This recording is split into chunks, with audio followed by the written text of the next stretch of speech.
Interesting, Jake, since he come over from Minnesota, it was a situation they didn't know how much Don Beaupre would be effective with this Washington Capitol Hockey Club, but he's really been the standout star in this club. As far as Darren Pupa, big man, 6'3", about 215 pounds, and he fills the whole net, and I mean the whole net. Now we're set to go. Yeah, he does cover a lot of ice, doesn't he? Ramsey is back on that defense score with Cruz for Buffalo. Dumping the puck into the Washington zone, and Beaupre left it for Calle Johansson, the former Sabre. Johansson tied up in the corner here by Arneal. And now it's Ridley clearing it to Rod Langway. Washington starts with their top line, and Ciccarelli broke in just before the puck got there to make the play offside. That cap forward line with Ridley, Miller, and Ciccarelli. And you look at Dino, and one of the many banners that always show up for these games in Buffalo refers to Bedrock Connection. Dino the Dinosaur and Hunter the Caveman, and there's the head man, Rick Dudley. Former coach here. He is the coach, I should say, Jigs, with this Buffalo club, and he was a tough hockey player. Old teammate of yours, Don? Shouldn't have said old, I'm sorry. Ramsey up the left side. Comes to center ice. Langway handles it there, giving it to Calle Johansson. Outside pass to Langway, plays it away from Hogue for the Sabres, and now Dino Ciccarelli moves it up to Mike Ridley. Drops it back to Johansson. Johansson works it off the boards. Here's Arneal on left wing for Buffalo. Knocked out of the air and brought back by Langway. Pass into center ice, found its way to Miller, and he gets checked right at the blue line. Duke with a pass into the center ice zone. Lamont Hogue, he picks it up again and dumps it wide to Beaupre. One of the things early in this hockey game, Jake, is Buffalo will try and set the tone by taking the body all the time. This Washington team, I noticed today, is the most penalized team in the NHL, so if they retaliate, Buffalo could welcome a few power play opportunities. Here's Turgeon with a pass to Foligno. 6 save by Beaupre, and the rebound cleared up the board. Sheehy trying to get it out of there. Turgeon turned it back, but Wickenheiser dumps one up for the Cats. Now Wickenheiser handling it at the blue line. It was stripped away by Andrechuk. Dave Andrechuk working it in deep. Turgeon went in after it. Got Stevens for the Cats. Can't get it to Alan May. This is Turgeon parked in the corner. Centers one out in front. It bounces just wide. Came bouncing off Foligno. Wickenheiser thought he had him tied up. Now May beats Wickenheiser, and the Cats move over the line. The pass went off Housley. Ends up in the corner. Wickenheiser after it. Roger in on the play for the Buffalo Sabres. Andrechuk able to move it back in the net, and there's Housley coming out of the right wing corner. What a move to get around Kiprio. Housley to Foligno. Mike Foligno had it slip off his stick. It went to Robert Ray. Can't get it inside the Washington territory. Now Wickenheiser at center being hacked at it by McGuire. And McGuire came up with the puck, then turned it over to Steve Leach. Leach checked in the center right zone. Here's Portnoy bumped off the puck. Good job by the Buffalo Sabres, and finally it's cleared back. It was Parker who was doing most of the work there in the center right area. Sabres set up again. Ledyard dumps one in. His teammates get back on side, and Stevens will take it for the Cats. Long time here between whistles here, Jake. That is. Good pace to the game. Hatcher dumps one in. Only the one shot on goal, that by the Sabres. Here they come again. Parker leading the rush with a pass to Ray. Backhands it in around the board. Beaupre looked toward Holder, then turned it over to Ray. It's some help back of the net. Parker tried to center. McGuire went to the front of the goal. They couldn't get the puck to him. Now Parker knocks it out of the air. Hand pass. Offensive zone. Costing Buffalo a face-off in the Washington end. There is no score. From the draw, the puck cleared into the Washington zone by the white-clad Sabres. And there's Ridley. Ridley checked in his own territory by 5. And now McGillney puts it in front of the net. Alexander McGillney, who missed the last 2 games, blocked a shot during the warm-up on Long Island on Tuesday night. Did not play in Philadelphia Thursday either. Back here tonight as Rutu tries to move the puck off the far boards. Johansson tied him up, and now Ridley able to clear it out for the Cats. One of the things that Rick Dudley has taught this team so well is to play one-on-one hockey, and that's take the man and always finish him. And they've done it in spades, and especially so at home. Sabres coming off back-to-back losses on the road. The Cats, as I mentioned, are finishing up a 5-game road trip tonight. They go home to face the Soviet team on Tuesday and are off until Friday in NHL play when the Islanders move in there. Cats unable to gain control of the puck. Rutu comes over the Washington blue line. McGillney cuts in. The pass across to 5. One-timed it. Good shot by Beaupre. 5. Just one touch the puck right on Now Kelly Miller can't get over the Buffalo line. Here's Suggerud with the pass, ends up in the zone. Here's Arneal coming in, a backhander. Look at that stop by Don Beaupre. Unbelievable. What a great save. Scott Arneal was allowed to walk all in, but the great glove hand of Donnie Beaupre, that's the kind of save that coaches dream about to keep teams in the hockey game. As you can see, a little mistake here by the Washington defense. And here's Arneal all over. Watch the glove here. That's what coaches teach. Always keep the glove open. I remember as a player, Eddie Chadwick always teaching me, keep the glove open. As you can see, Beaupre, the glove is wide open. And what a save. That keeps Washington in the hockey game early. Must have made a lot of saves like that in 79-80 yourself when you shared that President Trophy with Bob Solvay, Don. Well, that's when I had that plate of glass jigs. I used to put it in between this 4x6. Sure it is. Some of us saw you play, so you can't get away with that line. Well, it's nice to play with good teammates, and I know that Donnie Beaupre, when he's on his game, he's one of the best in the league. I said at the outset, the horse, he's getting all the work. Bob Mason not seeing a lot of ice time, although Beaupre is just back. The second game after a serious groin injury, and the Caps move in. Here's Drews trying to center one. The collision knocks the net off. Washington player taken down a little early, and Paul Stewart is indicating a holding penalty here against the Buffalo Sabres. As you can see, the Washington players on a 2-on-1 here, and Foligno having to make a little bit of a hook, and I really see a situation there, Jake. Sometimes the referee either has to take one player or the other. Unfortunately, in that situation, Dean Kennedy got caught, but really I thought Foligno should have got the penalty for hooking. Yeah, it was Foligno's infraction, if you will, but Dean Kennedy sits out the holding call at the 4:32 mark. And the Caps go to the power play, 7th overall last season. But they've dropped a little bit, 17.8% efficiency. 28 power play goals and 157 opportunities coming into Buffalo tonight. Interesting thing here what Brian Murray's done. He's put Scott Stevens on left wing to try and put a little muscle, a little weight in front of the net. That's one of the things that Washington really wanted to improve on this year. They felt that they were pushed around a lot last year. And they get some muscle, and now Hatcher brings the puck across the line. And it's both checked away as Johansson had trouble handling it. Dave Suggerud at center ice for Buffalo. Gave it to Christian Rucci. Ramsey went to the front of the net, but couldn't handle the pass. This is Stevens. Stevens to Ridley. Ciccarelli is on the right side. The pass went to Hatcher. Kevin Hatcher played it in around Rucci, and then Ramsey stepped into Hatcher. Buckler back the other side by Ramsey. Suggerud waiting for it. Up to Rucci. It went behind him. The zone has been cleared. And the Caps go back with 1 minute and 8 seconds remaining in Kennedy's holding penalty. Good job by Buffalo keeping the puck on the outside of the ice. Bringing it up is Hatcher, the Detroit native. Kevin Hatcher to Scott Stevens, another of those former Kitchener Rangers. Dumps it into the corner, and it slams right back down the ice. Don Beaupre with Turgeon moving into forecheck, elected to go to the left side with it. Caps come to center ice. Puck dumped in by Bill Holder. Into forecheck now is Hunter. Portnoy trying to move in on the right side. There's Langway with a shot up high on Darren Pupa. And Grant Ledyard moves it off the glass. Holder slaps it back in toward the corner. Portnoy trying to let the Sabre play it first to avoid a whistle, and he did. They're able to get it right onto the stick of Turgeon, and again, the Caps have to chase the puck. One of the things the Buffalo Auditorium is famous for is bad boards and bad glass. A lot of pucks will get up behind that glass and spring itself right in front of the net. Visiting teams probably not familiar with those bounces as well as the home team, huh? Good play by Ramsey breaking up the Washington rush. Well, Chicks, when I was playing here, that was one of the things. When the puck was fired high around the glass, you never went out after it. You let it go around. You can't tell me they've got the same glass as when you played here. You can't get me to believe that, Mr. Edwards. Sheehy with a booming shot off the right pad of Darren Pupa. Caps had 2 shots with the man advantage, and now Portnoy gets knocked down. Duke took a piece of him. Sabres, Kevin McGuire, able to play it around the defenseman Stevens, but Sheehy dropped back in time.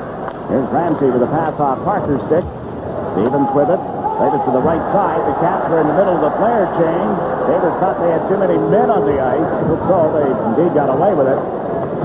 Robert Ray and Carroll May exchanged some greetings.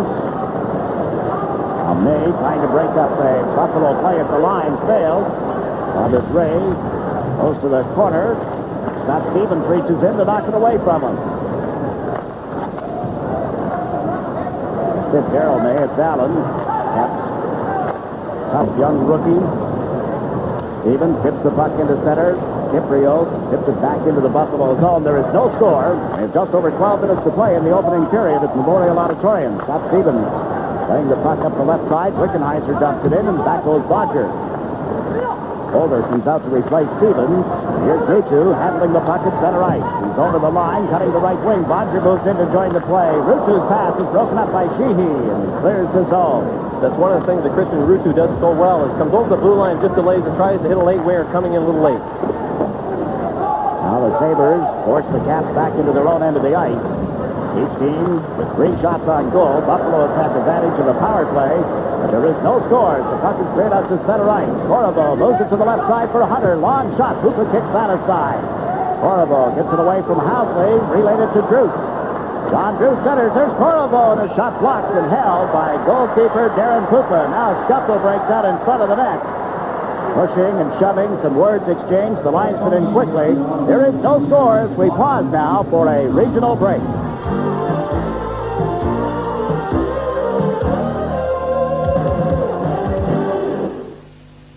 Auditorium in Buffalo. There is no score. Referee Paul Stewart has been over at the Buffalo bench.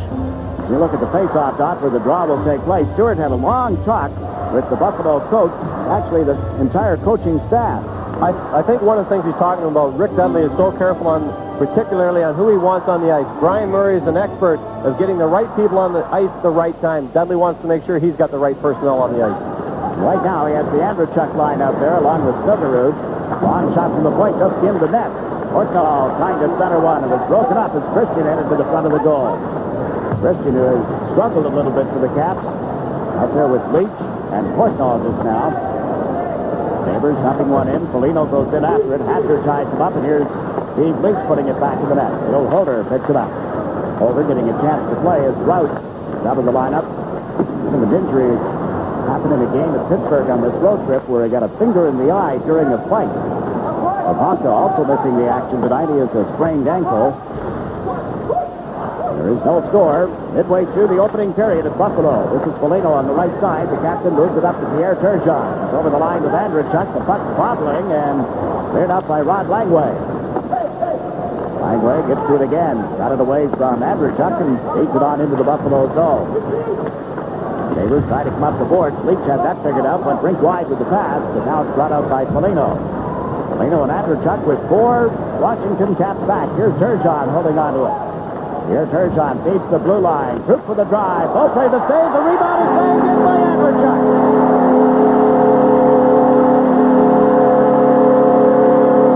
A very innocent-looking play. When you really see the play set up, all Huey Cruperly does is let the shot go in the net, and Dave Andrechuk is left all alone in front. Now, this is very innocent in the fact that Turgeon goes in, spins out of the corner. Krupp is sitting all alone. Now, Beaupre sort of gets locked up. There's a little bit of a screen in front, and Andrechuk is left all alone. Really, Donnie Beaupre having no chance. But he did make one mistake in the fact, Jake, he left his feet, and he had pure sight of the puck. And if he did, it's a cardinal sin for a goalkeeper. You got to stay on your feet, especially in screen shots. Yeah, he did. He was down a little early. No chance to get back in, and Dave Andrechuk hits his 16th goal of the season. It scored at the 9:47 mark. The Sabres, remember, have this home ice streak of 12 consecutive victories. The only blemish, a tie against the Minnesota North Stars back on the 8th of October. So they're 12-0-1 on home ice. And now with a 1-0 lead over the Washington Caps. Buffalo starting out of their own territory. Suggerud plays the puck into center ice, and Arneal dumps one in. Suggerud getting a lot of ice time. They double-shifted him in the first period here, Don. Real worker. Benoit Hogue centers one across, and picked up and brought out to center by Kelly Miller. Miller, Ridley, and Cicerelli for Washington. Sabres dump it right back into the center ice area. Dave Suggerud is an interesting story. There's one of those players that comes out of the supplemental draft that plays regularly and play well. If you remember watching Rick Dudley play, Dave Suggerud is a perfect example of what Rick Dudley played like. You know, you're right. I haven't thought of it in those terms, but he is just exactly that. Here's McGuire, and the stick lifted. Caps shoot it down into the Buffalo zone. We're going to get an icing call as Housley goes back to touch up. 9 minutes and 1 second remaining in the opening period. Washington Capitals were able to clear the puck out of the zone following the draw. Now they play it back again. It will be recovered by Bodger. Up to Housley, back into Doug Bodger. Hits the center ice stripe, feeds it on into the Washington zone. Beaupre goes back of the net. Gives it to Hatcher, swats it out of the air, got it to May. Alan May tipped it back inside the Buffalo zone. Capped in the middle of the change as Housley went up the right side with that pass. Now Parker can't get it into the Washington zone cleanly. Hunter fails to pick it up at center ice, so Housley will start the play for the Sabres. Bill Housley to McGillney, who's just come out on a player change. Back to Housley. Watch McGillney moving up the right side, put it on his stick. Alexander McGillney cuts it on Holder, gets taken down, and there'll be a penalty to Bill Holder. Buffalo in control of the puck here. They get the extra man out. Matt Ledyard gets turned around, but the puck is in Parker's skates, then controlled by Druce. And now the holding penalty sets up a Buffalo power play. Well, the goal by Dave Andrick was his 500th point as a Buffalo Sabre. But really on the play that gives Buffalo the power play opportunity, Alexander McGillney showing his speed to the outside and Bill Holder pulling him down. And Holder is set off at the 12:04 mark.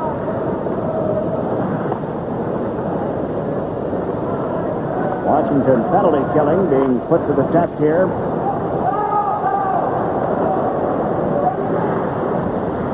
And into the game tonight, having given up 25 power play goals again, 82.2% efficiency in the penalty killing range, and we watch Turgeon go rink wide to Housley for a shot. Off the skate and over the crossbar. They had 5 parts in the front. That's normally where you'll find number 22. We talk about acquisitions in Buffalo. The day after Christmas of 1988 when Vive arrived on the scene and the fortunes began to turn. Housley feeds one in. Andrechuk trying to put it in front for Turgeon. He went back to the net to gain control. This is Andrechuk. Vive out in front. The pass to Turgeon. Turgeon looked toward 5. Looked toward Bodger. Held the puck and shoot. And it got away from Beaupre, but outside the goal mouth. There's Hatcher in back of the net. Knocks it away from Andrechuk. Can't clear the zone. Good pass from Bodger to Turgeon. Back to the point for Housley. Feeds it in. There's 5, and Langway knocks it off his stick. This is Housley to Turgeon to Andrechuk. Langway pokes it away. Here's Andrechuk and hits Beaupre. Now loose in front. 5 shot is blocked by Beaupre. Covers it, and there's no further play. What a flurry for the Buffalo Sabres. Really the best opportunity. Beaupre was down, out, and the puck hit him. Well, that's one of the great things about Donnie Beaupre. He's got tremendous reflexes. But the nice thing about, it was nice to see as a former goaltender, he never panicked. Young goalkeepers that get down, they get scrambling. Beaupre kept his wits about him, stays within himself. You can see all the chances. Dave Andrechuk gets one, and he makes a great save here. All alone, tries to get up over top. Beaupre stick out the hands, but Ricky Vive gets the best opportunity maybe of all.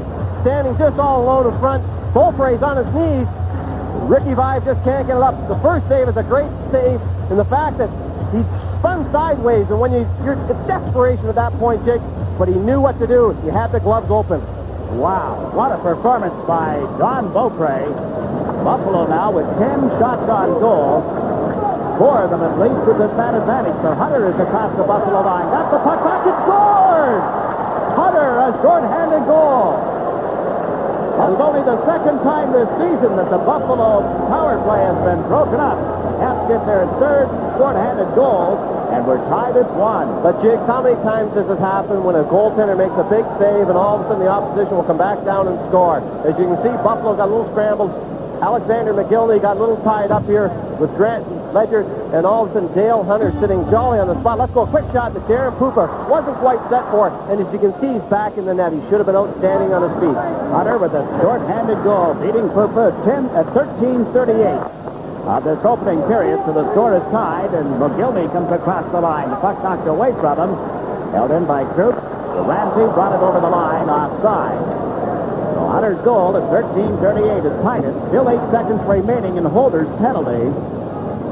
Jake, you can't fathom what kind of relief that is for a hockey club when a goalkeeper makes a big save. From a coaching point of view, he expects that goaltender to make a big save. Brian Murray's the type of guy, he keeps it tight defensively. The goaltender's supposed to be the guy that keeps the team in the game. And as you can see, a little motivation. Dale Hunter walks back down the other end, scores a big goal, and it keeps Brian Murray in his sync with Rick Dudley as far as allowing the right players on the ice at the right time. Now, as we get set for the face-off, you look at Kevin Collins, who will turn 49 next Friday, his 13th season in the National Hockey League. Collins putting the puck in play with Ridley and Parker on that draw. It's Ridley for the Caps. Leading it to Neil Sheehy. Slams it out to center, but right to Ramsey. Aims and sticks aside again. Short-handed goal, costing the Buffalo Sabres the lead. Beaupre from back of the net, played it away from Stevens. It comes to the blue line for Cruz. But rink wide, Sabres have to chase it. They set it up for Hogue, who had trouble handling it. Ridley can't get control of it. Now Sheehy and Snuggerud after it. That's Arneal for Buffalo. The Snuggerud went behind the net, put it in front, to bang it in! From Arneal. Well, very harmless-looking play in the fact that Scott Arneal was left all alone in front. The pass comes over behind, and Scott Stevens thinks he's doing the right thing by laying down the stick. He might have been better off letting the pass go and maybe letting it go through to Benoit Hogue. Arneal's off, gets off to the front of the net. Stevens bobbles it, and all of a sudden a big surprise, Beaupre, and the puck comes right back at him. A quick little shot just inside the post. A pretty good shot by Scott Arneal. The Arneals became parents last week. Got to be a happy new pop out there, giving his team the lead again, up 2-1. You talk about the trades for the Buffalo Sabres. That's maybe one of the great deals of all time. Jules Hamel for Scott Arneal.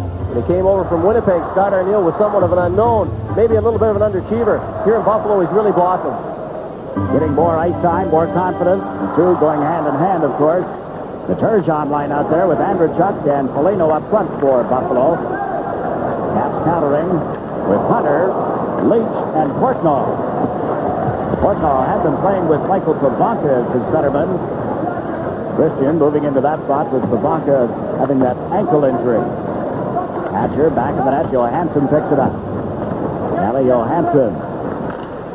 Pass at center, broken up by Andrechuk, went right back to Johansson. Johansson spotted a man on the left side, but it's Christian. He had difficulty handling the puck and got hit on the play as well by Dean Kennedy. Leach moves in for the Caps. That's picked up by Ledyard. It was Ledyard who came over here along with Malarchuk in that deal for Johansson and the draft pick last March 6th. Wickenheiser has the only assist on the Hunter goal, the short-handed goal, and now Hatcher shoots it wide of the Buffalo goal, and it's cleared out of there by Dean Kennedy. 4.5 minutes remaining in the opening period as Hatcher takes the puck in his own zone. The pass for Christian was tipped. Portnoy couldn't get to it.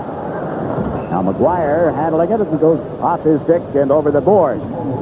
You know, Jiggs, I was just thinking about that today. I was watching a practice last week, and I thought, geez, maybe it'd be nice to make a comeback and get back in the net. But after watching the goaltenders today take the high ones off the shoulders and the mask, I don't think I want to. Well, there'll be a lot of scouts here, an awful lot of scouts here next Saturday night when your alumni team, the Buffalo alumni team, goes up against the Hollywood Stars. Well, I'm going to make my big comeback in that night. I'm looking forward to it. We're have players coming in, Alan Thicke and Alex Trebek and MacGyver, Michael Allen-Dean, I believe. And, it's going to be an exciting evening in the fact that they put on a pretty good show, and I know I'm looking forward to seeing a lot of my former teammates.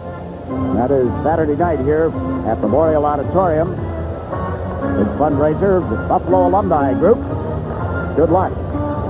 Keep your head down when stick shooting, though. Probably got a sick puck. I'll set him up. You knock him down, Don. Hunter into the center ice zone. Can't go any further for the Washington Caps. And here's Bill Holder playing it around the board. Cooper out of the net, tries the right side. It hits Dale Hunter, and he couldn't get it back on the stick again. Evan McGuire from Buffalo with help from Robert Ray. They dump one in high, goes over the glass, and up into the seats. We have just a little less than 4 minutes remaining in the opening period. Good crowd, as you might expect. A team that has not lost on home ice this season, backing them into Memorial Auditorium again. One of the things when you watch this in play here in the auditorium of Buffalo, there's no dasher board, and for a defenseman, it's very tough. They like to get up there and take their hands and put their hands on it, use it as a little bit of a leverage. Rod Langway and Scott Stevens especially got big hands. They like to get in there, hold the puck against the boards. But here in Buffalo, there is no dasher board, and the fact it drives referees crazy. Explain what you mean by no dasher board. Well, when you come down off the glass, Jake, there's usually a little bit of a rise. It's about 3 inches of ledge, and in this building, there is no ledge. You mean that area that's always nice to put a guy's ribs into? Sometimes. Yeah. Now Rick Vise carries the puck over the line. Stevens caught him with a hip check. And Sheehy went back to the puck. Gave it away to Vise. Moves it around to Alexander Mogilny. Mogilny centers, and Beaupre up with a pad save off Housley. Rutu went right back to the front of the net. You see Christian Rutu, but what a feed to Housley as Mogilny showed some some experience for a youngster holding that puck to the last second. That's one of the great things that Alexander McGillney has. He has great patience on the puck. Phil Housley raced in from the point, and a great opportunity because McGillney just feathers a little pass, and Housley just seemed to go off his skate, but Beaupre, smart thing, laid the pads down flat on the ice, covered as much of the bottom net as he could. He really didn't have time to move across the net in one piece, but the experience of Donnie Beaupre certainly showed there. Caps have been outshot 12-5 in this opening period, but are trailing only by 1. Sometimes shots can be very deceiving, Jake, and the fact is I really consider goals, chances, and good opportunities. This game has been a particularly tough game on Donnie Beaupre. He's had 7 or 8 real tough scoring opportunities on him. And just back after that groin injury, you look at Rick Vive. Mentioned the deal that brought Vive over here from the Chicago Blackhawks. People sometimes wonder why Rick Vive has been so productive here in Buffalo. You must remember he played 90 miles away here in Toronto for so many years, and by coming back in this area, a lot of people know him. There's a lot of pride in Rick Vive, and he wants to play well in front of those people. Well, he has certainly done it. Here's Rutu as his center iceman, and Alexander McGillney on the left side here. All start on the face-off. Sometimes we talk about trades, Jake, and the fact that it takes players a while to get in and get adjusted to the community. The fact is, Buffalo's a lot like Toronto in close proximity, and it's easy commuter distance back and forth. And if Hamilton were ever to get a National Hockey League franchise as part of this new expansion program by the NHL in the next 10 years, some hotspot, wouldn't it, this area?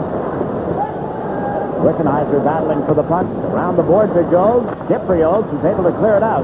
Alan May chasing it, but over went Bodger. He's given it to Housley. Across the line, slips it to McGillney on left wing. Takes, moves in. Beaupre down and out. McGillney centers, and Vive missed the net. Beaupre pushing Vive out of the goal mouth as the Caps come up with the puck. Catcher to Wickenheiser, and he ices it. Housley will touch up here, but what a close call. What an opportunity, and Rick Vive couldn't finish it. Well, when you look at the play in general, Alexander McGillney shows all the skills that he was taught in the Soviet Union, the patience of being able to handle the puck. You can see Rick Vive shaking his head. McGillney, a little fake shot, but watch what he does with the puck from here. He has the patience to hold on to it. Vive comes in, he's all alone. The unfortunate part about it, the puck is a little bit on edge, hits Rick Vive's stick right in the top end of the blade, and sometimes that's very frustrating. You want it so bad on that stick. You can feel the goal, and as you can see here, the fake by McGillney, the walk behind the net, but just the patience, and just a little flip pass. Oh, Rick Vive says, how could I ever miss that? You'll have nightmares about that one today, Jake. And now to have just a little bit of fun with you, Don. You talked a moment ago about it's not the shots, it's the scoring chances. Well, there's a scoring chance that isn't a shot on goal. That's what you call the ghost. There's a ghost in the net. The Phantom, the famous Phantom. The Phantom of the Memorial Auditorium, huh? Turgeon centering the puck for the Sabres. He's cleared back into the corner. Turgeon with it again. Played it to Hunter, but Johansson is back. Johnny Johansson, John Druce, and with Druce covering the point. Hunter picks it up in center ice. He has Corriveau coming up with him, gave him the pass. Corriveau's backhander is wide. Druce chases the loose puck.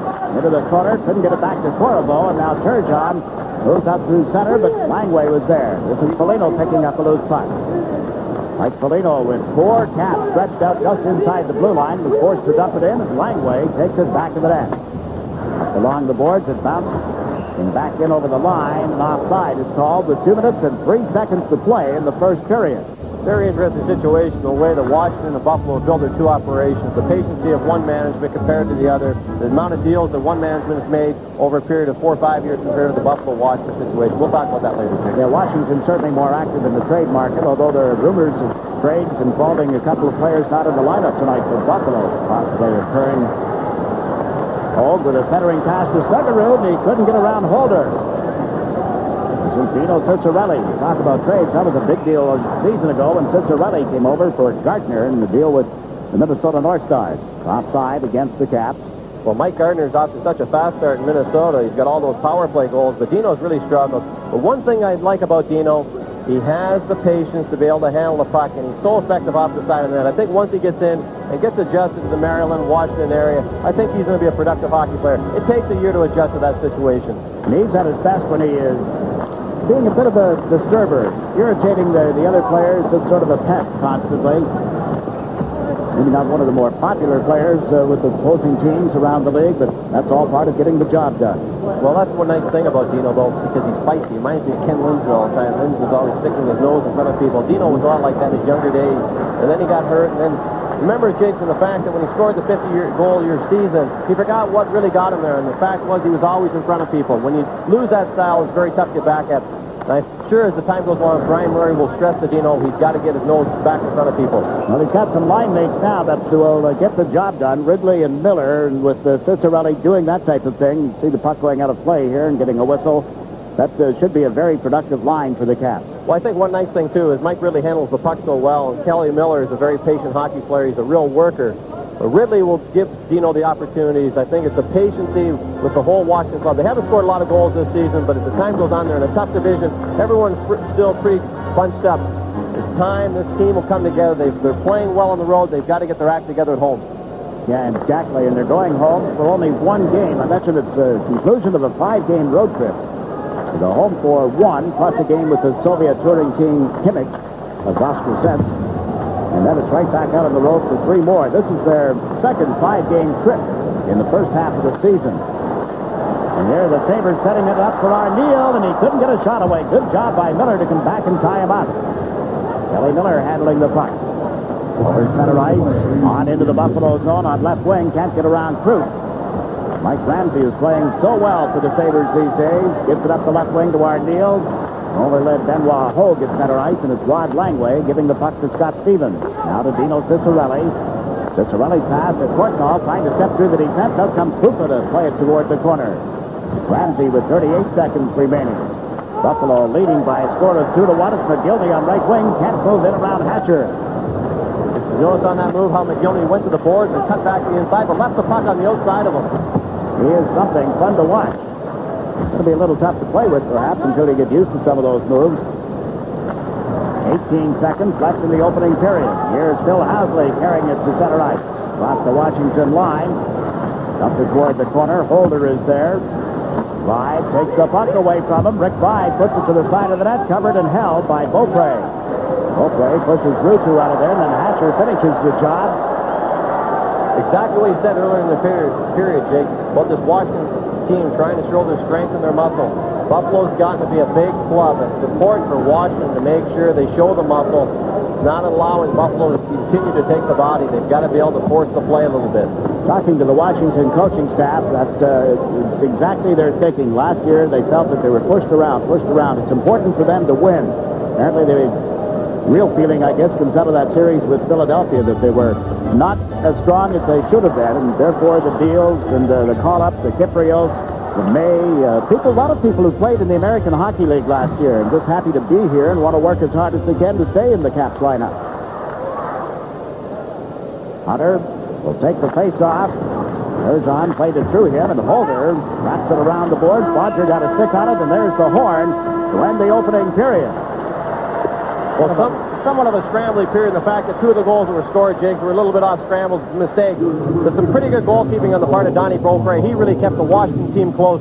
Buffalo probably had 7 to 9 real good scoring opportunities, but all in all, Washington's lucky to still be in this hockey game in the first period. Oh, the champion, and he won. He was always the luckiest guy I've ever known, the late Punch Imlach. He's a very good friend of mine, Jake. Did an awful lot for hockey here and in Toronto and throughout the entire league. As we watch Ridley bring the Caps over the Buffalo line. Mike Ridley had a backhand pass to Miller that didn't arrive, and now Johansson turns it toward the corner to Ridley. He's taken off the puck. Miller has it. Kelly Miller trying to center. That's Bodger knocking it loose right to Cicerelli. Dino Cicerelli centers. Here's Ridley, and he waited a little long and then got it up high. And Foligno is tipped to the puck by Cicerelli. Langway with a shot. The rebound. Cicerelli is denied by Pupa. Puts it in the goal mouth again, and it's cleared by Housley. Now comes right back in front, and Cicerelli can't get to it with a hand pass. Called by referee Paul Stewart. That's when it's great to be 6'3" and a goalkeeper. You can see the reach of Darren Pupa making 2 or 3 big saves. Dino Cicerelli left just off the corner of the net. And the fact that when he goes down, he takes so much of the net. But as you can see, he moves quick. He's quick for a big man, and that's always nice to see. But the patience and just the persistency of a guy like Cicerelli always being around the net. You look at the big guy, Darren Pupa. Kind of interesting when you think back to drafting. They selected Tom Barrasso with their first pick. Quality goaltender coming out of the Massachusetts area, but now Barrasso traded last season to Pittsburgh. And the number 1 man was a lower round pick that same year. I think one of the reasons why the man is so effective too, Jigs, he was brought into the organization very slow. He wasn't thrown to the wolves right away like a lot of the young goalkeepers. They just weaned him into the organization through the Rochester Americans. He's certainly come on strong, getting most of the work here. Clint Malarchuk is the backup goaltender. We mentioned his name in the Washington scheme of things. Held over here last March 6th. Leach came in, drew an elbow, got away with it, but didn't get control of the puck. This is Vive on the right side of the ice to Alexander Mogilny. Oh, look at the move on Stevens. Mogilny centers, and he couldn't get it to Housley in time. Now Vive has the puck. Into Rutu, look for it, Housley. There it is. He's wide open, centers, they score!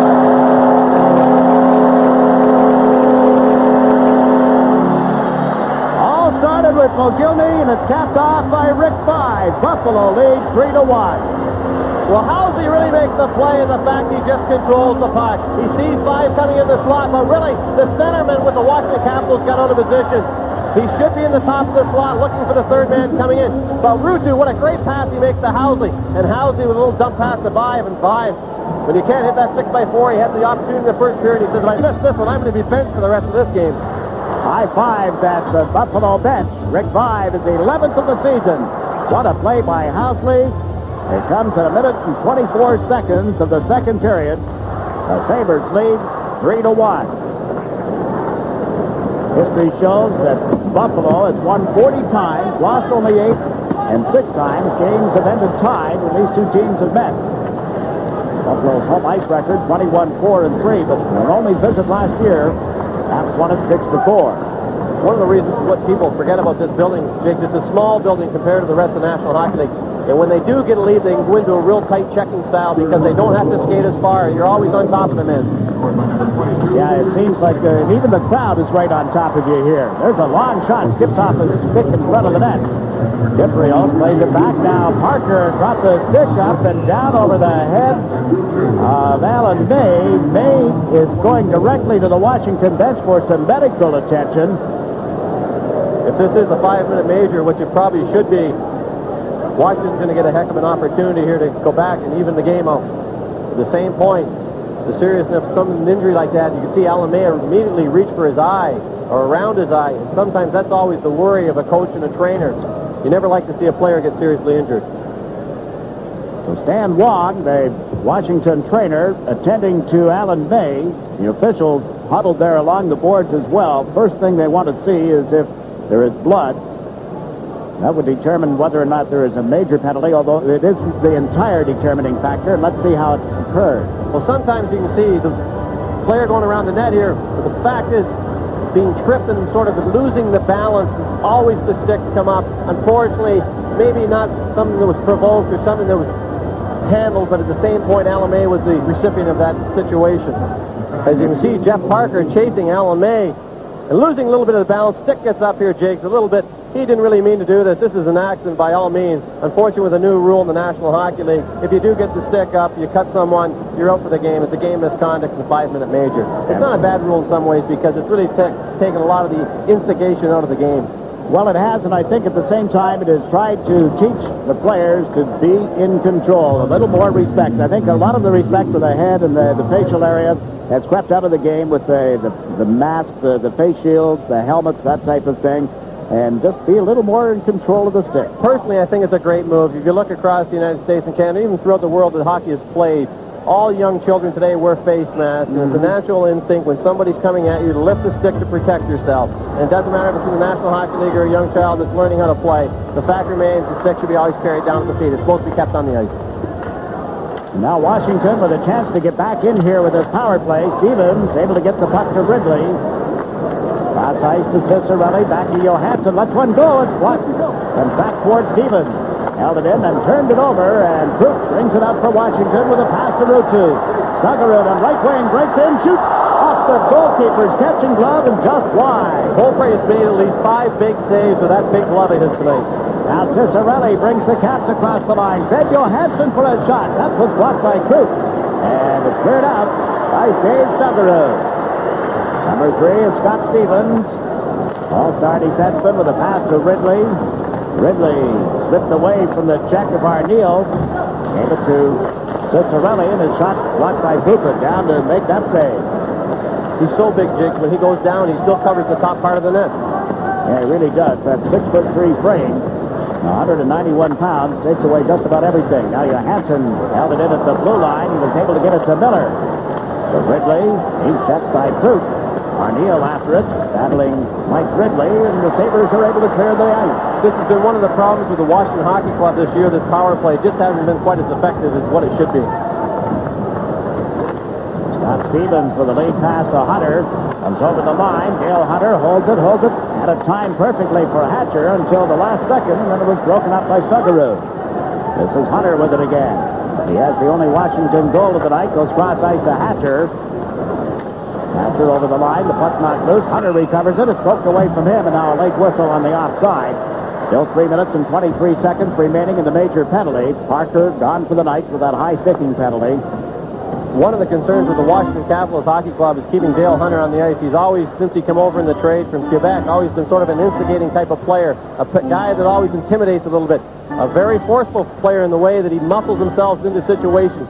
He creates opportunities on the ice. And this Washington club has to be a fact when they get the power play going. Dale Hunter's got to be the guy that controls the puck and creates things around the net, Jake. Well, we'll see what he does here. He's centering this line of Courtnall and Leach. And Holder and Hatcher together on defense. Rutu up with Stuggerud as the forwards. Bodger on one side of their defense. Dean Kennedy on the other. That is Buffalo's defense. This is Holder. Rouse out of the lineup. Holder getting a chance to play, and Hatcher brings the puck in for the Caps. Trying to get Bodger turned around. Hatcher feeds to that point. This is Holder. Wanted off Hatcher's skate. Right back to Holder. The Hatcher hits it into Courtnall. Lets one go right across the front of the net. And Bill Holder has control of it at the blue line. Good job here by the Buffalo penalty killers. And the fact they're making the puck stay on the outside, not giving Washington a lot of good opportunities from the middle of the ice. Caps have had 5 shots on goal early stages of the second period, but not a great deal of an advantage thus far. Puck bounced away from Pupa, but right to Scott Arneal, and the Sabres cleared to center once more. This is Holder. The Hatcher backs up to the Washington lineman, played it away from Arneal, gave it to Courtnall. And Courtnall dumping one in. Pupa plays it up along the glass, and it's taken at the blue line, held by Cicerelli. Cicerelli and Johansson. It's in the skates of Kelly Johansson, and finally jabbed loose and out to center ice. You must remember, Jake, here, the Buffalo takes great pride in their penalty killing, and they always have throughout the organization. Yeah, last year they finished 12th best in the league. They have a very impressive penalty killing record this season, 85.3%. Less than 2 minutes remaining in the major penalty. Hatcher's shot deflected wide of the net. Miller was breaking it after. Now Kelly Johansson gets checked as he tried to pinch in. Bergeron tied up with Miller, and that gave Hatcher a chance to go back. Two of the best features in the game probably ever. The two of the best players, I should say, that wherever a penalty killing specialist, Don Luke and Craig Ramsey, worked with this organization. I'm sure they're big critics of power play, and that's why it's maybe so effective. That's one thing the Sabres have done so well, is keep people in their organization have been so good to the team over the years. Luce, Ramsey, Horst Dudley back now. Ronnie Lever, assistant coach. 1 minute, 12 seconds remaining in Parker's penalty. This is Scott Stevens. Gave it to Bill Holder. Comes over center. Shot it around the boards. Pupa with it back of the net. Played it up the wing. Bill Holder shoveled it in towards the corner. Here's Mike Ridley. Roos close to the front of the net. They play it back along the boards, and nothing doing there. Out comes Christian Rutu. Moves up on Stevens. Stevens forced him wide. Knocked Rutu's skates out from under him. And Stevens picks up the puck, and here's a chorus of boos from this loyal Buffalo Sabre home crowd. Ridley with a pass to Holder. He's over the Buffalo line and ducks it around the boards, and after it is Corriveau. Half a minute to go in the major power play, and the puck is skied out of the Buffalo zone. Washington just hasn't forced the puck in the net. They've got to test Darren Pupa. In my mathematics, they've had only 1 shot on goal with this major power play. Here they dump the puck in. Hunter takes the man. Stevens came in after it, was able to get it on to the stick of Corriveau, and he's flattened. Watcher stepped into him. Stevens gives it to Hunter. Cross ice. Christian with a drive. Blocked by the blocking glove of Pupa. Now Hunter from behind the net. Teams it 6 aside again. The crowd gives a big cheer for the penalty killing of the Buffalo Sabres. And after having killed it off, they just dump it down the ice. This will be an icing call as Sheehy goes back, but what a job. Now Sheehy is challenged, but nothing's going to develop here. 12 and a half minutes to go in the second period.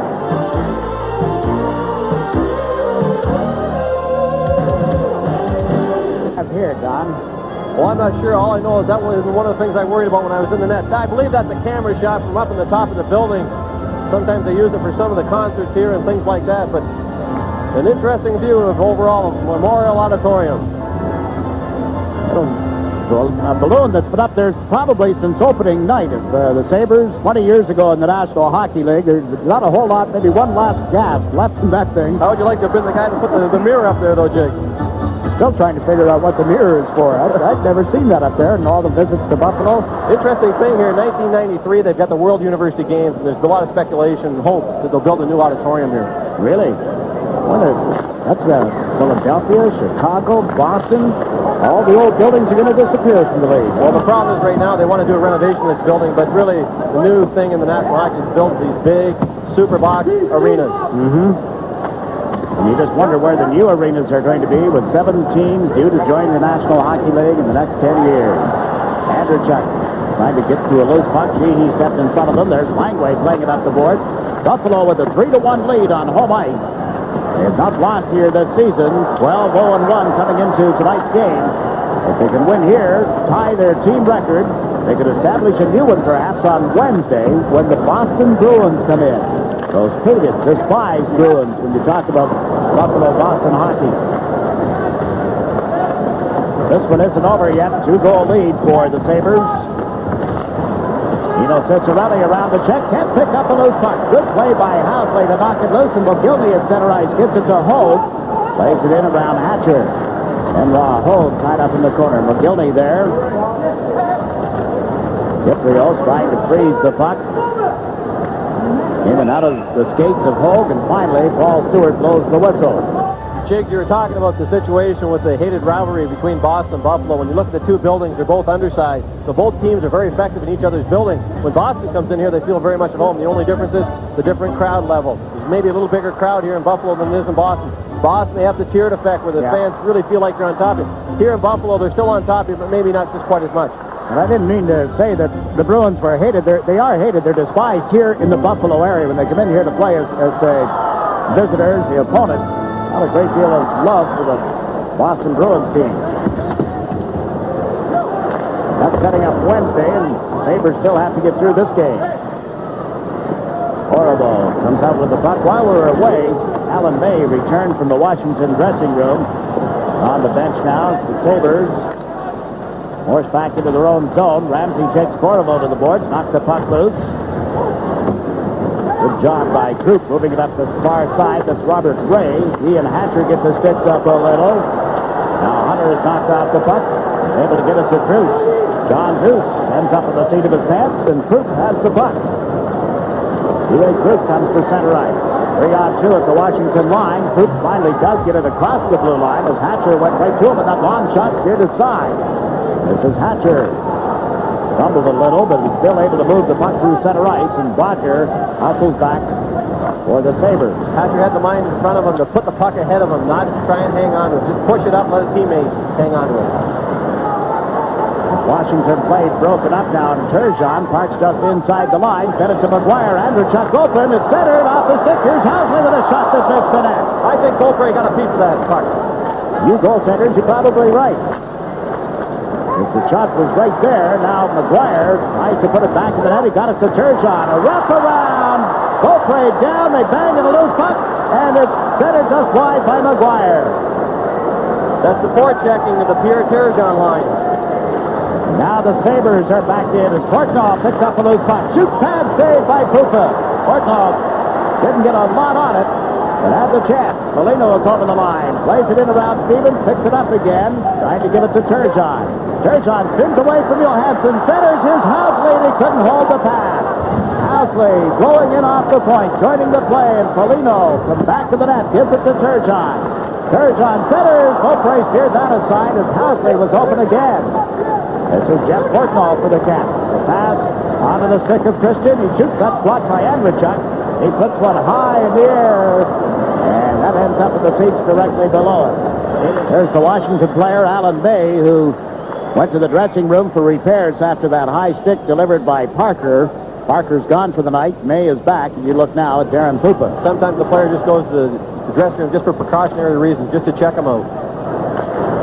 Arneal playing the puck off Langway into the Washington end of the ice. It'll be picked up by Rod Langway, and around the boards it goes to Cicerelli, knocked away from him. Sheehy gets to his man. Not holds down, and the puck comes back to the point. Troop with a shot. Beaupre the stick save, and it's Langway banging it up on the left wing boards. Troop held it in. Couldn't get it to Arneal in time, and now Ridley moves it around Troop to Kelly Miller. 2-on-1 with Cicerelli. Miller's shot went wide, deflected by Mike Ramsey.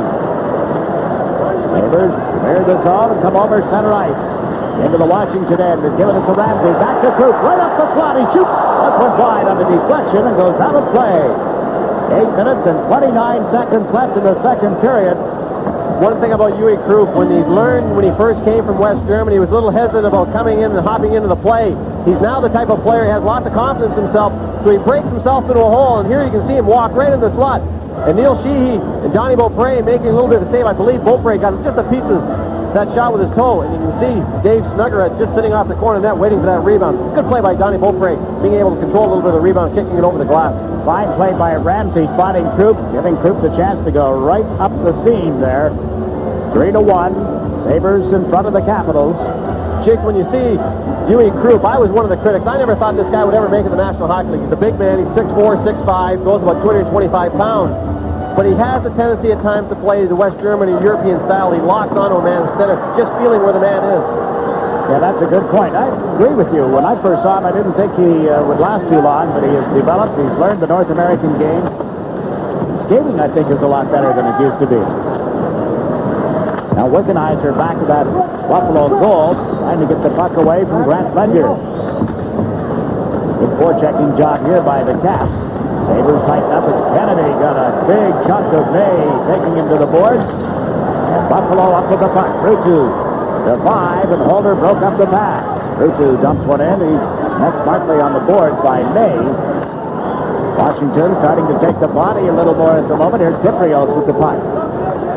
Kiprios, the former Philadelphia Flyer, dumps it in, but right to Dean Kennedy. Now to Rutu. The pass jumped over his stick. Hatcher drops back in the play. Both physical hockey clubs, Dick. Well, yes, they are. Big clubs, too. Orville in after it. Foligno moves in along with Dean Kennedy. It's Dale Hunter knocking it loose, and there's Foligno right on the scene. Now Grant Ledger reaches in around John Druce. Druce able to recover the puck. He's on the backhand. Bill has it, then gets checked by Dean Kennedy. Hunter gets turned around, but he has control of the puck. Dale Hunter slips it toward the slot, broken up by Kennedy, and he sends Turgeon out across the line. Turgeon runs into Paul Stewart. The referee backs up. The fans put up a chorus again. All the Sabre player was trying to do is reset the play in his own zone. And now the pass up to Andrechuk. Trying to come in. Can't reach the puck. Puts it out in front. Good one-handed pass. The Caps controlling it down. Here's Courtnall with a pass to Stevens. Stevens coming in off the left wing. Got it high and wide off Hooper's catching glove. Loose momentarily. Stevens and Housley go shoulder to shoulder. Stevens has given it to Leach, and the shot goes off Hooper. Steve Leach comes back to the net. The Courtnall, the Christian, that got just out of his reach, and Turgeon that's fed it to Foligno. Back come the Sabres. Foligno on the far side. Sets it up for Housley. Back to Foligno. Moves out of that spot. So the Sabres reset things in the center ice area. One nice thing about Phil Housley, when he does make a mistake, he's got the speed to overcome that mistake and get back into the play. Housley has done so much for this organization over the years. You just think if he were playing the major media market, all the publicity he'd be getting. Now Christian in after a loose puck.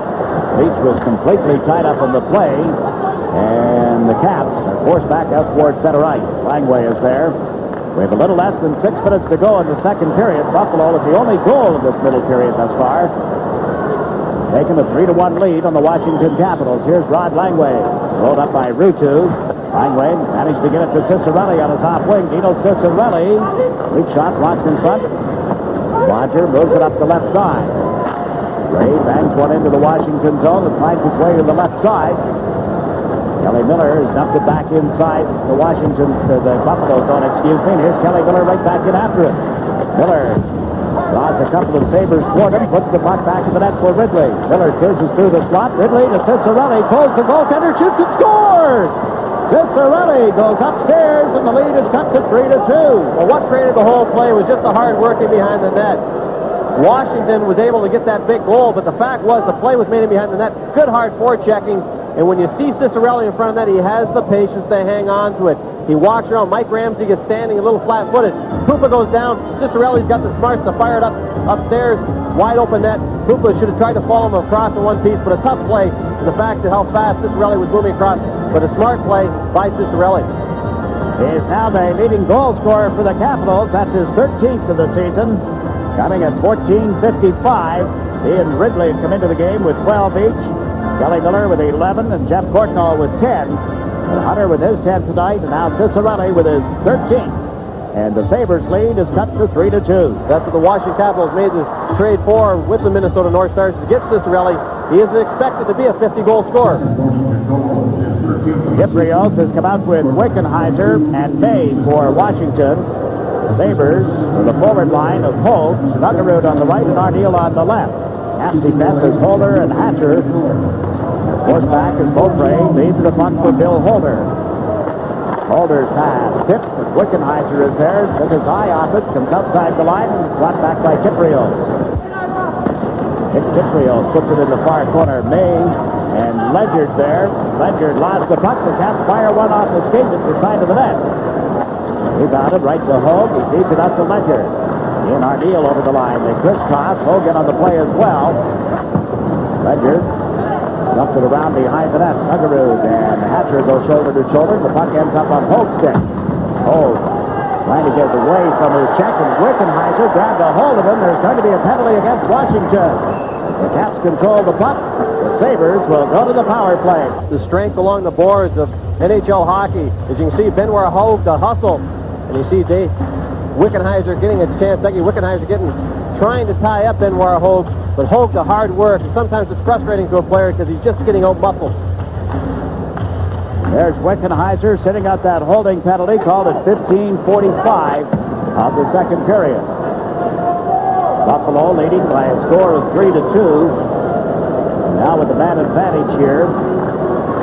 Owsley beats the puck across. Roger takes it off the boards. Miller and Hunter into forecheck. Kelly Miller recovers in the center ice area. Caps have a short-handed goal in this game.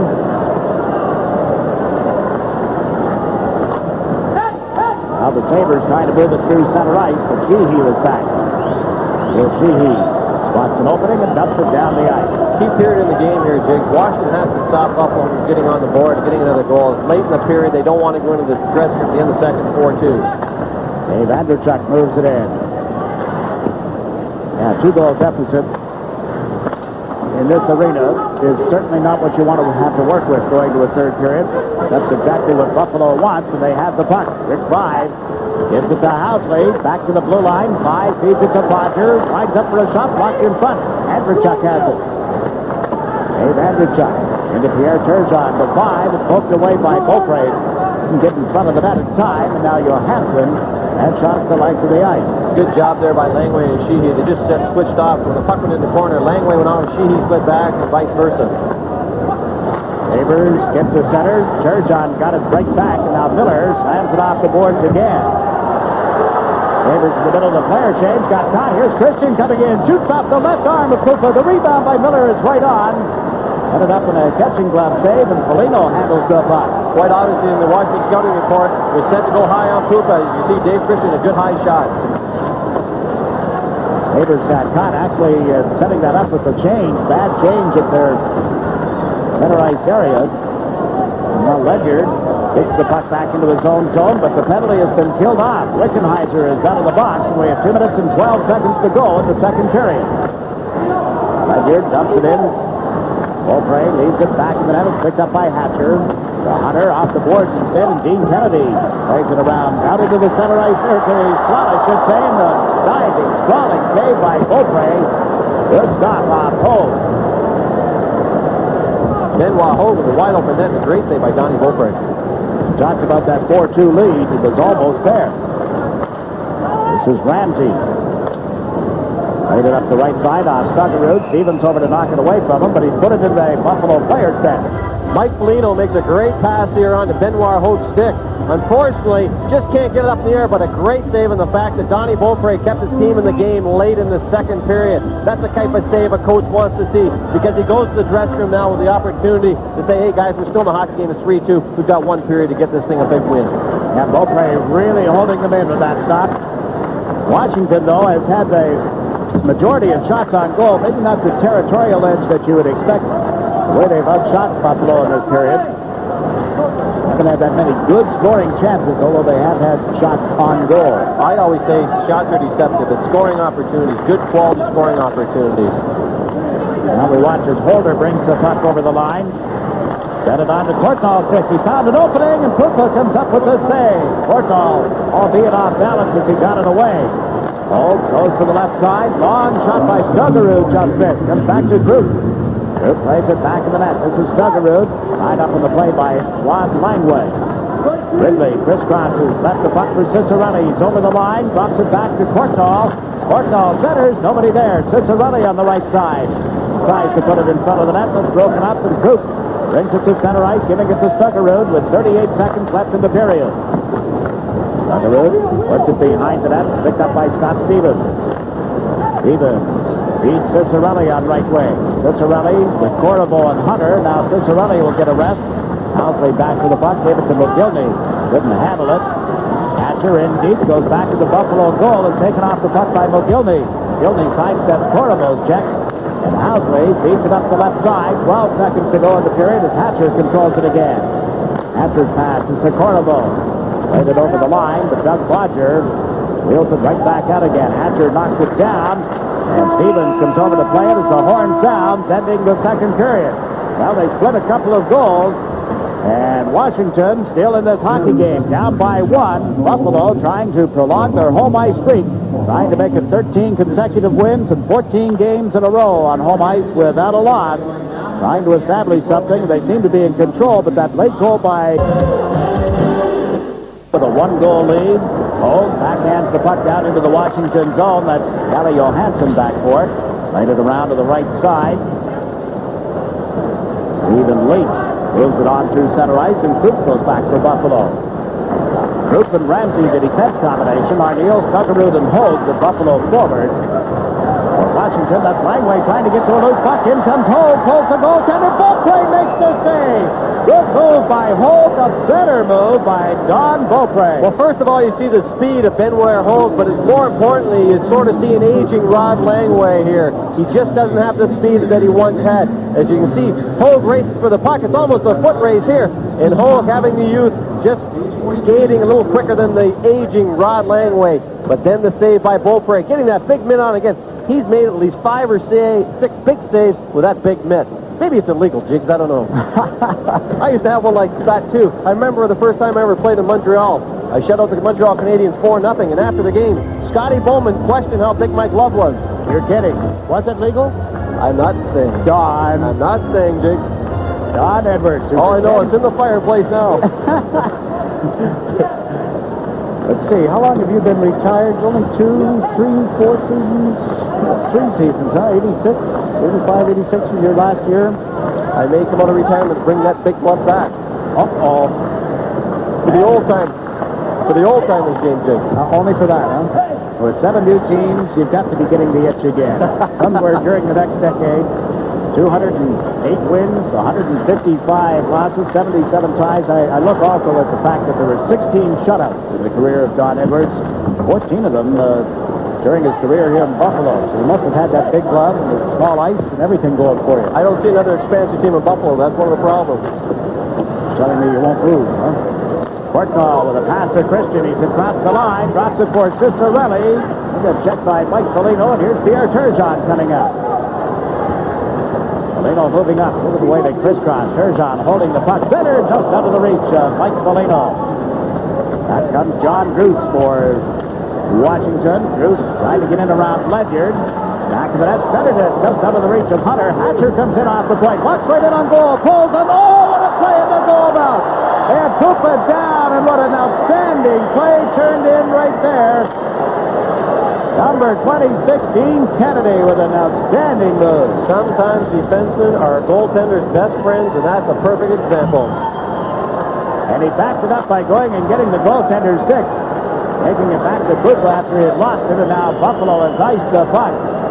This should be 3-3 at least. You talk about being a goaltender's best friend. As you can see here, Dean Kennedy sticking out the big stick. Hatcher making a great move, not known for all these big fancy moves to the defenseman. But again, Dean Kennedy right on the spot. What a save. The score should be 3-3. Kennedy putting his stick in there, taking control of it just as it hits the goal line. For those of you not familiar with the rule, that entire puck must cross the goal line. It's jammed up against the corner boards and held there for a face-off. The chances have been there. You look at 47-year-old Brian Clarence Murray, the head coach of the Caps, turned 47 last Thursday. Longest active coach still with one team. He started back in 1981, Jig.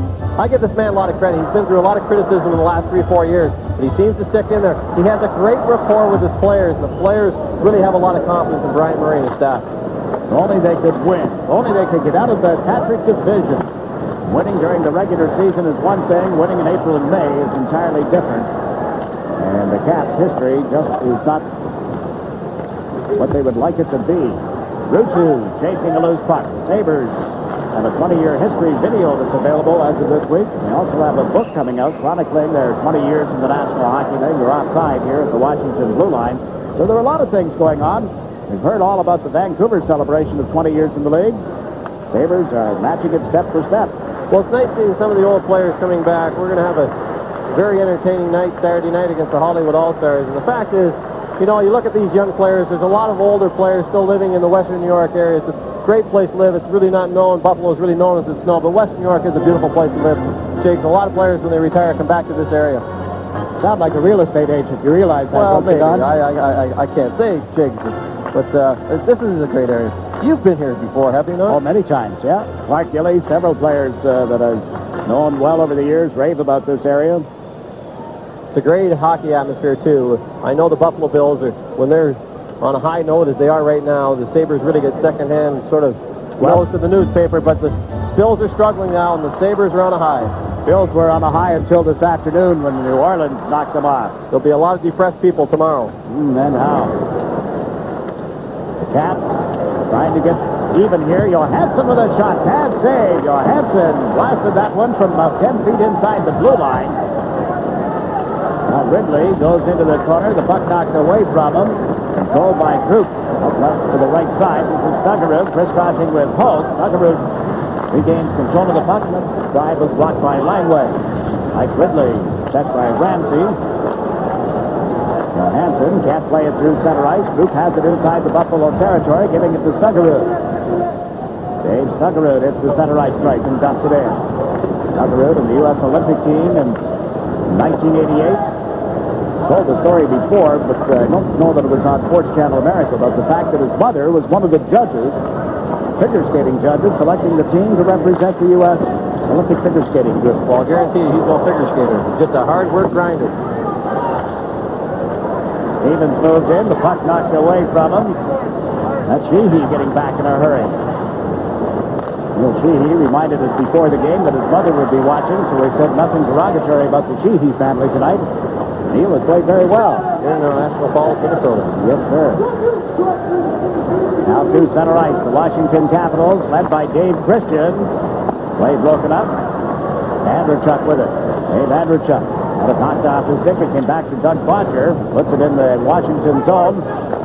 Sabres did regain the blue line, but the Caps decide to dump it down the ice. There were a lot of players, and icing was waved off. Washington has really tightened up as far as checking-wise. They're sticking one-on-one with all the players. They're not giving Buffalo an opportunity to really get inside the blue line, to really get control of the puck and set anything up. Exactly what happened there. Hauser moved in. Oh, it comes out in front of him. Gildy scored. A giveaway at Buffalo. Johnny on the spot leads 4-2. It's the type of goal, Jiggs, that kills a hockey club. A goaltender, Donnie Beaupre, got on his backside, and what happened? He didn't take a look and hit the man. He just fires it ahead. And Alexander McGillney following up on the play, but really, Donnie Beaupre tried to do the right thing. He tried to fire the puck ahead. Man in behind him couldn't see him, and the fact was, it's a goaltender's nightmare right here. He goes to fire the puck off the board. McGillney, this is sort of a lucky goal in many ways, Jake. And at the end of the year, you don't really look back on all the records, but many forwards have got a lot of goals like this, and at the end of their NHL career, said, well, I had 320 goals, 20 of them from behind the net. Take them any way you can get them. Hopefully, Alexander McGillney won't go through his career with that many goals like that. We used to kid a player by the name of Kurt Bennett who had a 30-plus goal season one year and only shot the puck 3 times. I believe Rick Sealing here one year in Buffalo scored 16 empty net goals.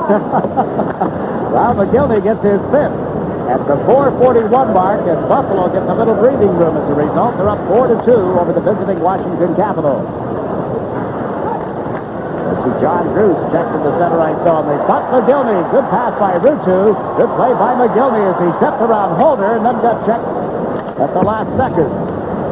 Sabres hold it at the blue line. This is Ledyard with a shot. Change direction, and Vibe is taken down. Hunter is going to go off. You wonder why Rick Vibe's such a beat-up hockey player. As you can see here, Kevin Hatcher giving a little cross-check across the back. Rick Vibe was out much of last year with a pinched nerve in his shoulder and neck. Buffalo get the opportunity to go ahead here 5-2. Big power play opportunity presenting itself here. Sabres will set it up in center ice. This is Housley with a pass to Foligno. Got it in around the boards. Langway back. Ride is credited with an assist on McGillney's goal that make it 4-2. Sabres set up. Housley taking the pass and turned it right back. Roger moves it up right wing for Turgeon. That's one in around the boards. Foligno goes in after it along with Andrechuk. This is Dave Andrechuk with a pass to Bodger. Into Turgeon. Spread it out a little bit. Back to Bodger. Now to Housley. To Bodger. Over to Turgeon. One touched it, and that one off. Foligno at the side of the net. Is covered by Sheehy, who is without a stick. Fans don't like that, but Sheehy does the wise thing to hit the placeoff. Well, one of the nice things about Neil Sheehy, he's a very mechanical player. He thinks the game out very well. He spent some time in Hartford, a little bit of time in Calgary. But really, it was a learning stage for Neil Sheehy. He's really blossomed into a real strong defenseman here in Washington. And the fact that he's just a home, he stays at home, always protects the net well. And from a coaching point of view, he's an easy player to coach. He takes instruction well. He loves this television business, too, and especially the videos. He's involved in a rock video that he has produced and put together. He did one in Calgary. He's done one now in Washington. I'm not sure if it's out yet, but it's apparently a masterpiece, according to Neil. Well, Neil works very hard in all the charities and all the cities he's ever played in. Rutu handling the puck here after the face-off. Stevens knocked it away from him. Picked up by Dave Christian. Put it on the stick of Mike Ridley. And back it goes to Stevens as Langway opened on the far side and gave him the puck. Washington clearing it to center ice. And the Sabres will set up there with 50 seconds remaining in Hatcher's cross-checking penalty. This is McGillney. It's over the line, but offside is called. What kind of an effect has Alexander McGillney had, number one on this team and number two on the city, Don? Well, the nice thing about Alexander McGillney, when you look at him as a player as a whole, the Sabres drafted this guy in the 5th round. He was the lowest Soviet player ever drafted. What he has added, he's a 20-year-old. He's probably the best player for his age anywhere in the world. I think, in my mind, that way, Jake. What he has in the presence on the ice, he thinks like a 30-year-old. He thinks like a 10-year veteran. When he played under Tikhonov for the Soviet Red Army, real militant-type style of play, demanded many things of the player, and Alexander McGillney was somewhat of an outcast, like a Helmut Balderas, the people that remember watching the Soviets. And we're hearing more and more stories about him not being the only rebel, so to speak. The longer hair, the team was wearing one style of helmet, he wore something else. Oh, there is chance for Turgeon set up. They're still on this power play with 20 seconds remaining in it. Here, Turgeon tried to slip it to the blue line, but it's belted down the ice by Ridley. The other thing that he's done, too, Jake, more important, he's given Pierre Turgeon and Dave Andrechuk a lot more room on the ice. Interesting point. Handles the puck so well and the patience. Now Hunter puts it back to his own goal. Turgeon was there to feed it to Foligno. Back to Housley. Lets it go, and it's in the catching glove of Beaupre. Now you see the sticks come up and some pushing as Andrechuk ends up in a tussle with Scott Stevens. 12 minutes and 28 seconds remaining in this third period. There's a look at Don Beaupre interesting. The evolution of the mask is something that many of us talked about, and pictures have shown dramatically over the years. 30 years ago last month, as Jacques Plante introduced the mask to the National Hockey League. Saved a lot of goalkeepers' eyes. I remember, James, when I first switched from the fiberglass to the screen, 2 weeks after I put the screen on, I got one right in the face, right in the eye. Probably would have ended my career. Oh, man. If you think of the number of goaltenders that didn't wear them.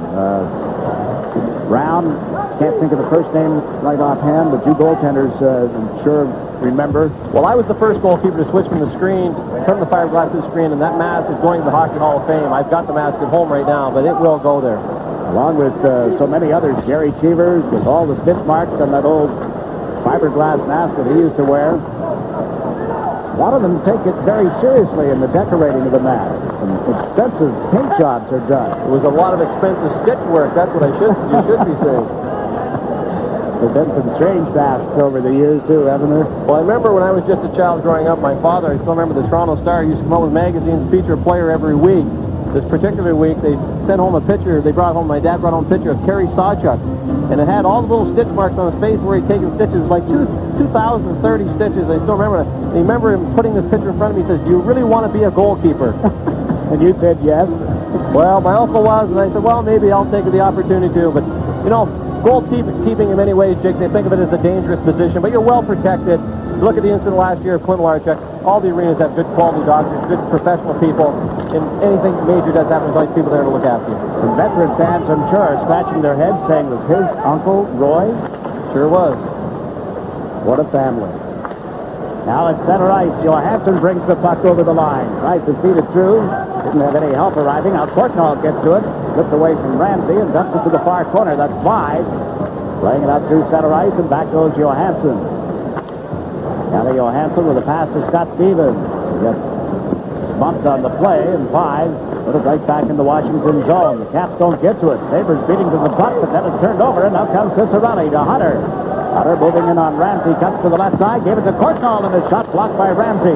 Kortnall got hit hard on the play, shaken up as he goes back to the Washington bench. Meantime, in come the Sabres, drew to McGillney, and he just tapped it wide.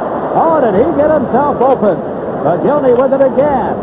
Alexander McGillney trips over a stick back of the net, and play is called as the puck has been frozen. Great scoring opportunity for Alexander McGillney, but Christian Ruutu really makes the play, and the fact he just sort of hesitated coming down, waiting for McGillney to catch up. Unfortunately, McGillney got in so deep, he didn't have another opportunity. He was in so far, he lost conception of where the net was. As you can see, he goes right by. The puck just isn't on his stick, a little off the ice, but McGillney showing his speed, breaking to the hole, and Ruutu showing the experience and patience of waiting for the player to show up to the spot. Fans around the league, when you get a chance to get out and see the Buffalo Sabres, you're going to be pleasantly entertained by Alexander McGillney and this hockey team. Caps go home to play Himmick. Their visit with the Soviet Union team. Most Caps were involved in that friendship tour last September. And Himmick comes into the Cap Center on Tuesday as we watch Hatcher move in, and the shot blocked by Pupa comes back to the blue line. This is Dave Christian. Can't get it through a screen. Andrechuk has it for Buffalo. Dave Andrechuk puts it in the Washington territory. Then he got knocked down on the play. Dave Hatcher clears it through center ice, and up comes Pupa to handle it. By the way, the Sabres will play the touring Dynamo Moscow team here on Wednesday, January 3rd. Last year's tour ended here with a big overtime win for the Sabres over Central Red Army, giving the National Hockey League teams a victory in that series. Washington has just iced the puck here.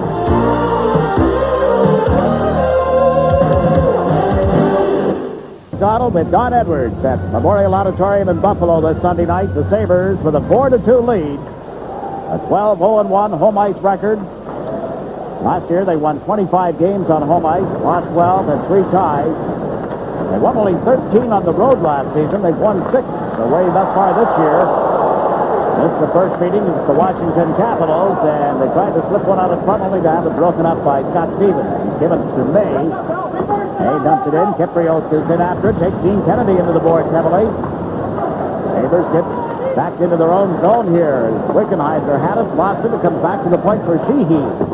Dumps it into the corner, and it's moved up quickly by Dean Kennedy. Sheehy is center ice. Bounces one back in. Cooper Lots of man open on the right side. Gave him the puck. They go cross ice with a feed to Ledyard. Brent Ledyard forcing the Caps to chase it. Gives Buffalo a chance to make a change. A close call there. That bouncing puck. And now at center ice. In comes John Druce. Caps taking their player change. And Holder, who's just come out, picks it up at the Washington blue line. He's giving it to Hunter. Hunter surrounded. Tight checking here in the center ice area. Now Rutu steps over the line. McGillney trailing the play, and 5 over on right wing. Can't get to it in time. Rutu got sent by Hatcher. Cordovo feeds it to Hunter. He's over the Buffalo line. Dale Hunter holds it. Then it back. There's Holder with a shot up high. Pupa has it in the catching glove. One of the things that Washington has to do, Jake, they have to open up a little bit. They can't continue to play quite so defensive-minded. They've got to have 3 forwards chasing the puck all the time, 2 men chasing the defenseman in the corner, creating opportunities. The problem they've got to beat this guy, Darren Pupa. The longer the game goes, he gains a lot of confidence. He's a big goalkeeper. He stands in there. I really like the style of this guy. I think he's going to be a real superstar in the National Hockey League. We look back at last season when he broke his arm in that game at Montreal. That pretty much said night-night to any playoff chances that the Sabres had. Andrechuk was gone, too, and that really took its toll. The key thing with the Buffalo Sabres is Clint Malarchuk going to be the goalkeeper that can play 35 or 40 games. The rest of this fella, he's a young goalkeeper. I remember when I first started in the National Hockey League, my rookie season, I played 73 games. When it came to the playoffs, I felt like I was burned out. I couldn't raise myself to that emotional level. Well, that is a good question. Can they get the play out of Malarchuk? I'm surprised that they're not using him more. Just at the 30-game mark of the season, I realize that you're going to have to get him in there and get some more playing time for him. But far be it for me to coach, that's somebody else's job. In this case, Rick Dudley, head coach of the Sabres. Long shot from Foligno, turned aside. Now it's centered out in front again, taken by Stephen Leach. Leach has Portnall on the far side. Christian goes up to join the play. Leach's shot goes off Pupa's stick. Portnall plays it around behind the net. Steve Leach with a tap. Looks toward Hatcher at the point. He tipped it onto the stick of Christian, who dumps one toward the corner. And Cruz feeds it down the ice. This is going to be called back at an icing. 7.5 minutes remaining in the third period. Scott Stevens sets up Callie Johansson for a drive to Ledwineton. Breaks back to the goal mouth and covered by Pupa. Wow! When you're 6'3", you're allowed to get yourself out of position. When you're really extending the arms out, you feel like you're about 9 feet long, as you can see. Darren Pupa completely out of the play here. The fact was able to stretch back when Cicerelli had that wide open net, and Brian Murray shaking his head. What do we have to do to score? The puck comes off the backboard. Cicerelli says, "Oh, wide open net." Oh, sorry, Dino. I got the big glove on it, but that's the stretch of Darren Pupa. Caps 6-3-0 in their last 9 games coming in here tonight. They had a chance to cut this margin to 1. You look at it again, Pupa. You don't know what that is in the goalkeeper's mind. That's desperation. Yes, I can well believe it. Puck loose at the side of the net, cleared by Pupa. I've been very impressed with Darren Pupa tonight, and Don Beaupre. Take nothing away from him, even though his team trails 4-2. He's made some outstanding saves, especially in the first period. Caps have iced the puck. We have 7 minutes and 6 seconds remaining. There's a player, Jake, Phil Housen, when we first came to Buffalo, I didn't think this guy was right out of high school hockey in Minnesota. I never thought he'd ever make it. But Scotty Bowman, when he drafted, obviously scouted this player very closely. He has all the moves, I really believe this, of Bobby Orr. He might not have the finesse of what an Orr had, but he's got the speed, he's got the puck handling skills, and he really thinks the game well. And what he does give to the Buffalo Club is that persistent backliners be able to carry the puck. Now you look at the Washington bench. Brian Murray waving that paper around. What was the signal, Don? Well, basically, he's trying to get the right lines on the ice. It's an important face-off right here because Washington really has to start controlling the face-off and get the puck in the Buffalo end. They can't move it out of there. Croup with a long shot blocked by Beaupre.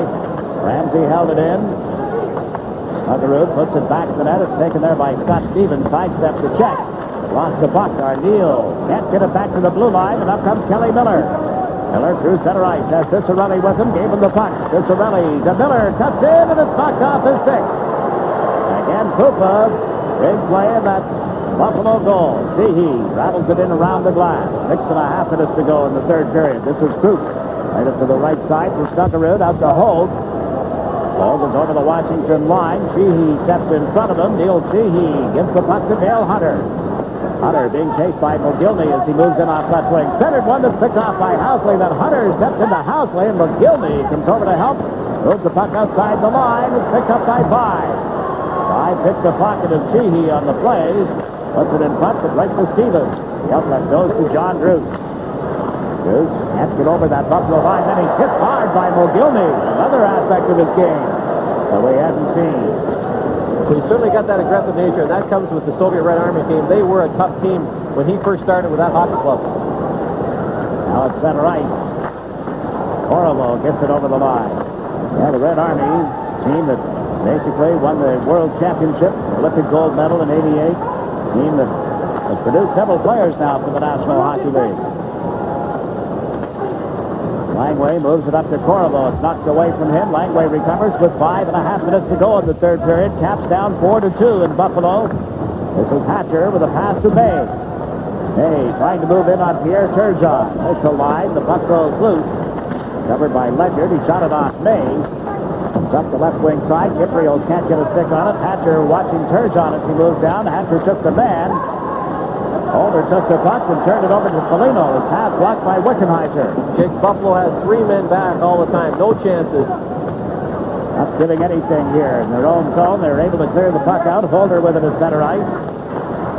Steps over the Buffalo line and dumps it in. And Dean Kennedy slaps it around the board. It's going to go the length of the ice, and we'll get a icing call against the Buffalo Sabres. Now look at the Memorial Auditorium on a Sunday night. They've packed this building here, Jake, pretty well the entire year. This has been an exciting hockey club this year. 20th anniversary of the Sabres' arrival in the National Hockey League, along with the Vancouver Canucks.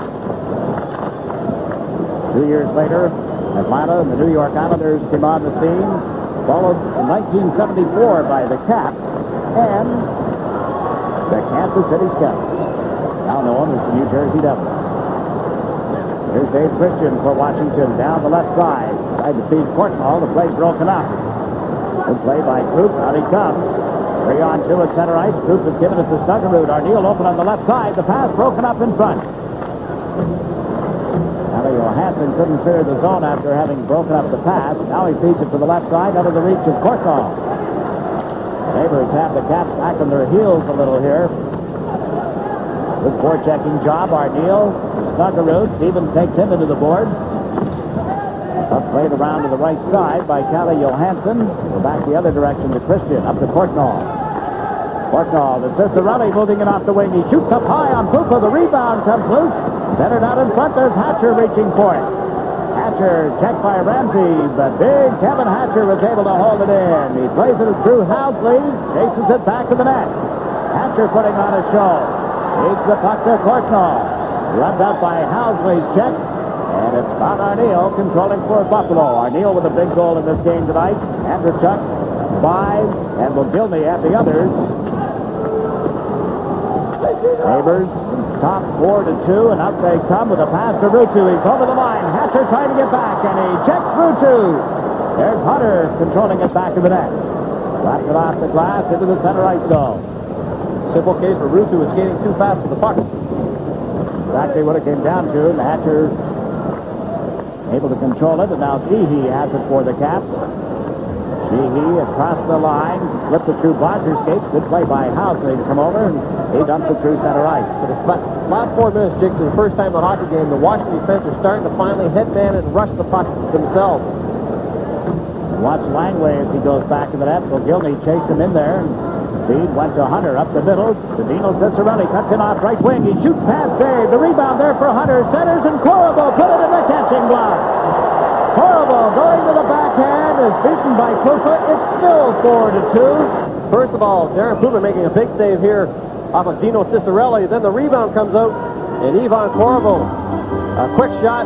Pupa gets the big glove up. And I'm sure Ivan Korovo would have liked to have scored there. He's from Welland, Ontario, which is only about 20 miles from here. Sure, a lot of folks out tonight to watch what he does in this game. The Sabres come over the line, but offside is called. 2 minutes and 19 seconds remaining in the third period.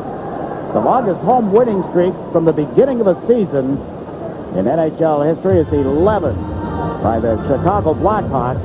That is winning streak. The longest winning streak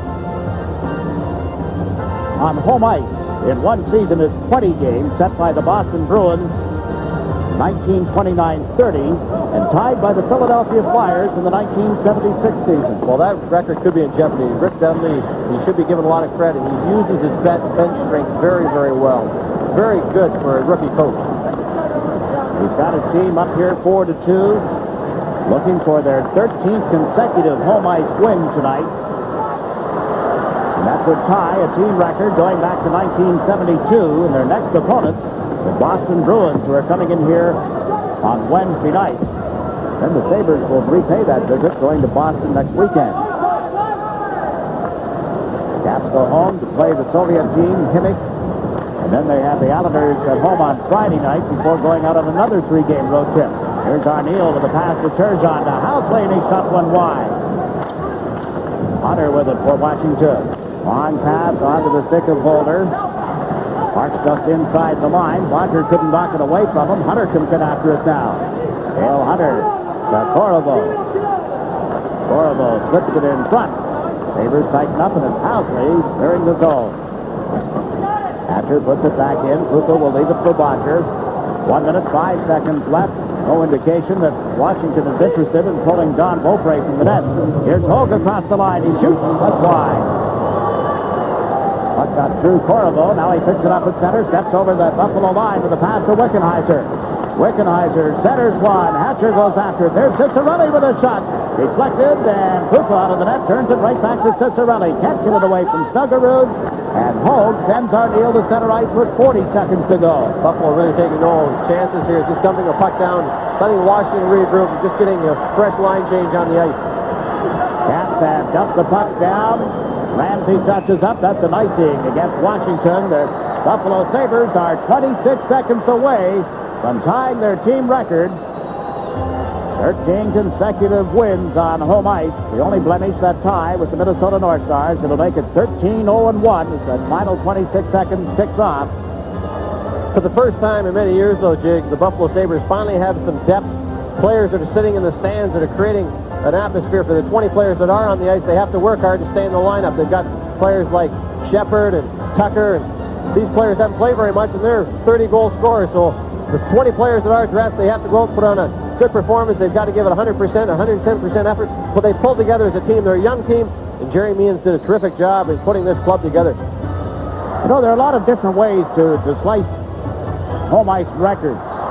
The longest winning streak I mentioned is 20 home games, Boston and Philadelphia in one season. The longest home winning streak, including playoffs in one season, is 24. And that was established by the Flyers also in 1976. 20 regular season wins and 4 more in the playoffs before they lost at the Spectrum. 16, make it 15 seconds left. Sabres on the way to a victory. They lead the entire National Hockey League. There's Stevens, backhand shot is banged in. 7 seconds left. It's 4-3. Perfect example where Dino Ciccarelli learned to score goals. He scored so many goals like this in Minnesota, hanging off the side of the net. But give Washington credit. They never given up. They kept battling to work along the board. Ciccarelli on the far side left all alone. He hit this thing right out of midair. A little bit of lacrosse there. Dino must have played lacrosse at one time or something, Jim. Good hand-eye coordination. Yeah, I wouldn't doubt for what he's had on his lacrosse stick in his hand. Bang. Gotcha. Well, that's sort of nice. It's 3 feet off the air, and you get your stick up and put it in. Washington had pulled the goaltender, and now they're going to take their 30-second timeout. 7 seconds remaining. Beaupre on the cap bench. As Ciccarelli scored his second of this game and his 14th of the season. He had 2 yesterday, along with a couple of assists in the 7-3 win over the Boston Bruins. Many people may be wondering what the coaching philosophy and the strategy is here right now. There's only one play you can make. Get the face off, get it into the offensive zone, which is the Buffalo end, and chase the puck.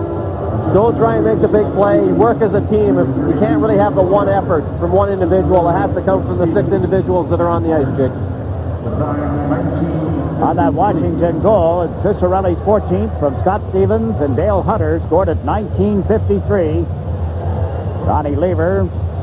And you look at the Washington bench, the assistant coach with the headset, Doug McClain, Ryan Murray in behind him. Setting it up for Washington. Hunter at center ice. Ciccarelli and Miller both on the right. Ridley on the left. Hatcher and Stevens on defense. 6 attackers out there. Hogue ties up Hunter right from the drop of the puck. 2 seconds chewed up. Pretty good play there by Bernard Hogue.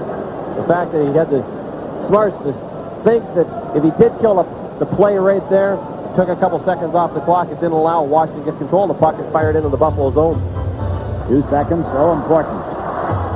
Hunter will step in again against Hogue. On the Buffalo side of center ice, the puck went back to Stevens, slams it right on. Hooper steers it toward the corner. There's Cicerelli, and time runs out. The horn goes off, the fans stand and applaud the home team, Buffalo Sabres, with a record now.